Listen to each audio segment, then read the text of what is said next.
सामने लडीशा पेश करने जा रही हूँ। इस लडीशा के जरिए मैं आज आपको 4 मैसेज देने जा रही हूँ, जो कि है fitness, drug addiction, covid and vaccination के बारे में।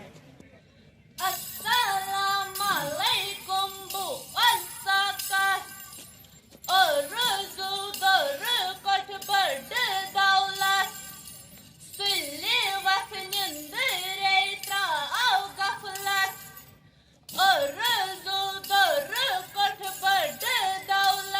मैसेज ही देने जा रही हूँ लोगों को, लेकिन मैं किसके ज़रिए दूँ? तो उन्होंने बोला कि पुराने ज़माने में लडीशा हुआ करता था, तो आप उसी को मतलब कंटिन्यू करो। अब इन्होंने बोला कि यहाँ पे होने वाला है, मतलब 26 जनवरी को होने वाला है, तो यहाँ पे आप आओ। तो फिर अब मैं यहाँ पे आई थी। मतलब जो यूट्यूब पे आती है वो श्रीनगर की कोई लड़की है, मैंने देखा कि मतलब वो भी बहुत अच्छी है। मैंने बोला कि जब ये कर सकती है तो मैं क्यों नहीं कर सकती? तो फिर मैंने वैसे मतलब पहले लिखते हैं, मतलब दिमाग में जो आइडिया आता है तो पहले लिखते हैं, फिर उसके बाद कंटिन्यू करती हूँ। तो फिर मतलब जो मेरे टीचर है उर्दू सर, मैं फिर इनको बोलती हूँ कि सर कुछ एडिट करना है, तो फिर ये करते हैं, तो फिर मैं इसी तरीके से आगे करती हूँ, तो ठीक रहता है। जो भी करती हूँ वो अच्छा।